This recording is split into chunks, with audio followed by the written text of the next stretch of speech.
मित्रमैत्रिणींनो नमस्कार. आपले पंतप्रधान नरेंद्र मोदी आणि त्यांची भाजप पार्टी ऑपरेशन सिंदूरबाबत जे काही बोलते आहे किंवा आर्मीसोबत, आपल्या मिलिटरीसोबत, एअरफोर्ससोबत जे काही करते आहे त्याबद्दल आता या लष्करामध्येच खूप मोठा असंतोष आहे असं लक्षात येतं आहे. ऑपरेशन सिंदूरच्या 3 आठवड्यानंतर एअर चीफ मार्शलने काल एका प्रेस कॉन्फरन्समध्ये असं सांगितलेलं आहे की आपण जे सौदे करतो, आपण जे वादे करतो, आपण जे ठरवतो ते आपण कधीच वेळेमध्ये पूर्ण करू शकत नाही आहे असं ते म्हणाले. एअर चीफ मार्शलनी असं म्हणणं हे धक्कादायक आहे. म्हणजे याच्यावरून लक्षात येते की किती राग आहे यांच्या मनामध्ये जे काही हे सगळे सत्ताधारी पक्ष करत आहेत त्याच्याबद्दल. एकदा बघा ते काय म्हणाले. That is where that vachan part comes in. So once a timeline is given, not a single project that I can think of has been completed on time. So this is something where we have to look at. एक पण project नाही झाला. Why should we promise something which cannot be achieved? While signing the contract itself. जे आपण करू शकत नाही पूर्ण ते आपण का प्रॉमिस करायचं, हा खरोखर बेसिक प्रश्न आणि बरोबर प्रश्न आहे. की तुम्ही जर का देशाचे पंतप्रधान असाल किंवा तुम्ही जर का खूप महत्त्वाचे व्यक्ती असाल तर तुम्ही असेच प्रॉमिसेस केले पाहिजे की जे पूर्ण करू शकाल. आकड्यांमध्ये जेव्हा तुम्ही बोलता तेव्हा ते तुम्ही पूर्णच केलं पाहिजे. पण हे एअर चीफ मार्शल म्हणतात नॉट अ सिंगल प्रोजेक्ट, एक सुद्धा प्रोजेक्ट आपण पूर्ण करू शकलेलं नाही आहे. बघा पुढे काय म्हणतात ते. Some of the times we are sure that it is not going to come up. But we just signed the contract. उसके बाद देखेंगे क्या करना है. Obviously then the process gets vitiated. म्हणजे कॉन्ट्रॅक्ट आपण साईन करतो पण पुढे त्याचं काय होईल किंवा ते पूर्ण होईल का नाही हे सांगताच नाही येत.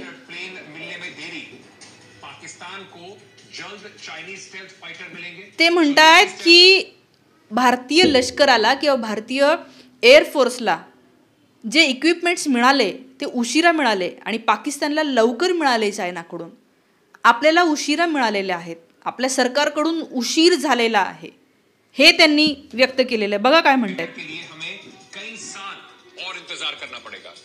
बेसिक ट्रेनर जेट भी समय पर नहीं मिल रहे. 114 मल्टी रोल फाइटर जेट की डील में देरी हुई है.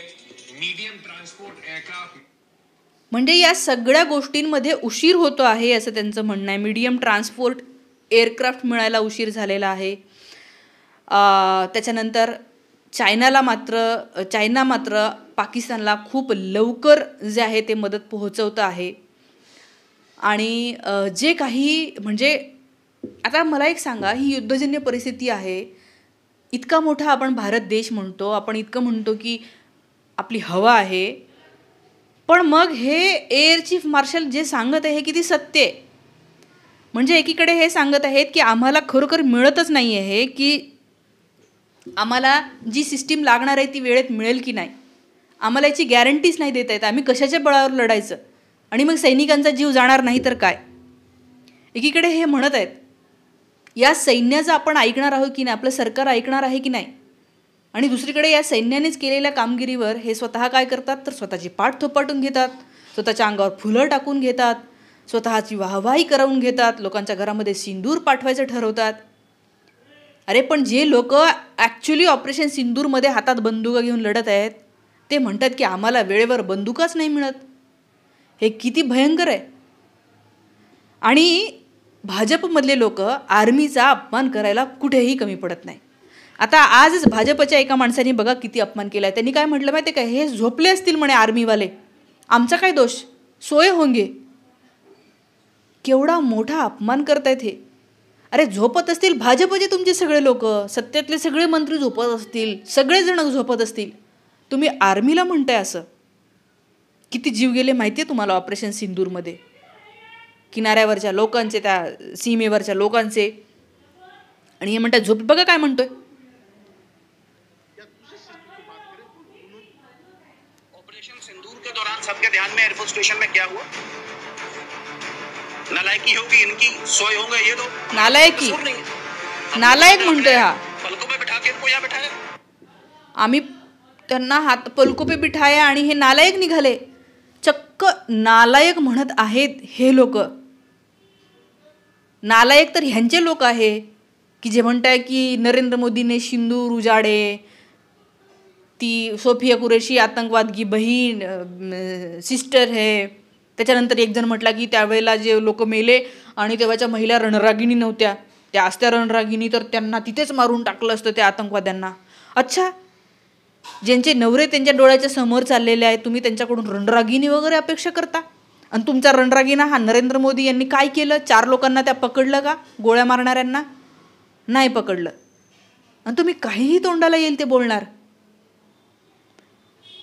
हे आर्मी, एअरफोर्स, नेव्ही यामधले जर का हा एअर चीफ मार्शल म्हणत असेल ना, याचा अर्थ ते खूप नाराज आहेत. हिम्मत लागते असं बोलायला की आम्हाला मिळत नाही आहे या गोष्टी. तुम्हाला माहिती असेल आर्मीमधल्या कितीतरी जवानांचे पगार पण वेळेवर नाही होत आहे, मनमानी पद्धतीने काढून टाकण्यात येते. हे सगळ्या तिन्ही फोर्समधले लोक आहेत ना, चिंतेमध्ये आहेत, फ्रस्ट्रेशनमध्ये आहेत आणि नाराज आहेत हे जे काही चाललं आहे त्याच्यावर. लोक म्हणतात त्यांचा अंत नका पाहू, त्यांच्याकडे ना सगळी पॉवर आहे आणि बघायलाच नाही पाहिजे अंत. तुमच्या सगळ्या शानशोक होऊ शकतात, यांचे पगार का नाही होऊ शकत, यांना वेळेवर इक्विपमेंट का नाही मिळू शकत. हे किती शॉकिंग आहे की या देशाचा एअर चीफ मार्शल असं म्हणतोय. हे जगामध्ये काय संदेश गेला असेल? पाकिस्तानला जेव्हा कळलं काय संदेश गेला आहे, त्यांना तर ऑलरेडी कळलेलंच असणार आहे की काय चाललं इथे. आणि त्यांना मदत करायला चायना आहे ना. आपल्याला तर एकही देश समोर नाही आला की आम्ही भारताच्या सोबत आहोत. ते फक्त हा म्हणाले की आतंकवाद्यांशी लढण्याचा भारताला अधिकार आहे, तेवढं तो कोणी म्हणेल. कुठल्याही देशाच्या प्रती आपण म्हणू ना आतंकवादाशी लढलाच पाहिजे, पण युद्ध झालं तर आम्ही यांच्यासोबत आहोत असं एक देशाचं नाव सांगा.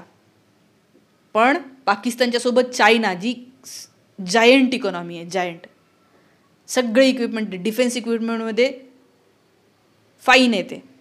चायना काय म्हणे, आम्ही पाकिस्तानच्या सोबत. म्हणजे थोडक्यात उद्या युद्ध झालं तर चायना असं म्हणतोय की चायना आणि पाकिस्तान मिळून भारताच्या विरोधात लढेल. तुम्हाला माहिती आहे का, भारताची आजपर्यंतची जी काही विदेश नीती होती त्याचा एम एकच होता, तो म्हणजे पाकिस्तान आणि चायना यांना एकत्र नाही आणायचं, कधीही दूर ठेवायचं. कारण चायना इतका मोठा देश, इतकी जायंट इकॉनॉमी आणि पाकिस्तान छोटा. पण हे जर एकत्र आले तर ते भारताच्या विरोधात, भारत जो खाली आहे ते जास्त ताकदीने लढू शकतात. आणि पाकिस्तान हा आपला कायम विरोधक आहे, कायम आपला शत्रू राहिलेला आहे. त्याला जर का चायनासोबत येऊ नाही दिलं, त्यांना दूर ठेवलं, तर एकटा पाकिस्तान नाही लढू शकत आपल्यासोबत. त्याची काही हिंमत नाही आहे लढण्याची. कारण भारत भयंकर ताकदवान पण आहे, मोठी इकॉनॉमी आहे, भूप्रदेश पण मोठा आहे आणि आपले सैनिक पण जांबाज आहेत. पण ह्या छोट्या पाकिस्तानसोबत चायना जर आला तर खूप मोठा अनर्थ होऊ शकतो, जे की आला आहे. याच्या आधी नव्हतं असं झालं की चायना म्हणत नव्हता पाकिस्तानच्या सोबत आहे. जेव्हा 72चं युद्ध लढलं गेलं, नव्हता चायना पाकिस्तानच्या सोबत ऑफिशियली. आपल्यासोबत रशिया होता, इंदिरा गांधींनी ते मात्र केलं होतं. विदेश नीती फाईन होती, कुठलेच देश आपल्या विरोधात जात नव्हते सहसा. इवन 26/11 झाला तेव्हा ओबामा म्हटले होते पाकिस्तान देशाने दहशतवादाला आपल्या खतपाणी घालू नये. म्हणजे इनडायरेक्टली सांगितलंच होतं की पाकिस्तान हा दहशतवाद्यांना साथ देतोय. आज कोणी म्हणलं का, ट्रम्प म्हटला का पाकिस्ताननी दहशतवाद्यांना साथ देऊ नये? उलट ट्रम्पनी त्यांना लोन देऊ केलं. कुठलाच देश म्हटलेला नाही आहे की यांनी दहशतवादाचा आम्ही विरोध करतो म्हणले, पण पाकिस्ताननी दहशतवाद्यांच्या सोबत राहू नये. पाकिस्तानची आर्मी त्या दहशतवाद्यांना अंत्यसंस्कार करायला येते, याचा अर्थ काय आहे?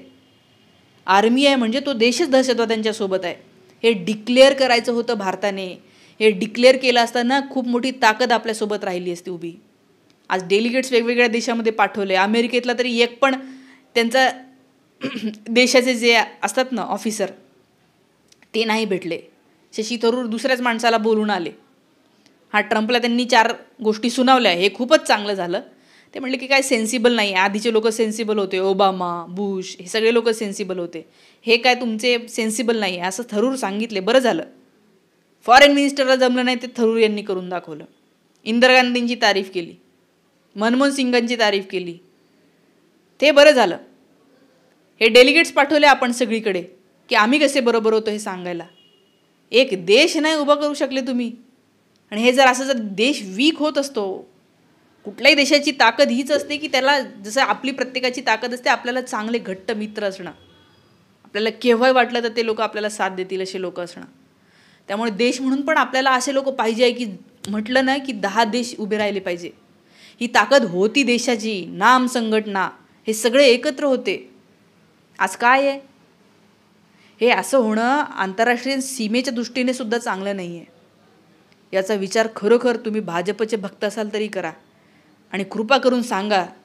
पब्लिकमध्ये नका सांगू हो, पण आतल्या आत तरी त्यांना सांगा, हा मेसेज पोहोचवा की ठीक आहे उदो आम्ही करू मोदींचा, पण बाबांनो या देशाला वीक नका करू. हे असं आहे. आता हे तुम्ही पूर्ण त्यांची एकदा एअर चीफ मार्शल यांचा व्हिडिओ बघून घ्या. मी पूर्ण व्हिडिओ तर दाखवू शकत नाही, कॉपीराईटचे स्ट्राईक्स अनेक लोकांना यायला लागलेले आहे. पण धक्कादायक आहे हे. आपली सेना नाराज आहे, लष्कर नाराज आहे या सरकारवर. हे धक्कादायक आहे. सगळ्यात जास्त आपण त्यांना खुश करायला पाहिजे, प्रोव्हाइड करायला पाहिजे सगळ्या गोष्टी, कारण त्यांच्या बळावर आपण इथे आहोत. कायम आपण कृतज्ञ असलं पाहिजे. म्हणजे मी तर प्रचंड म्हणजे आहेच कायमच. म्हणजे कोणीही आपण खरोखर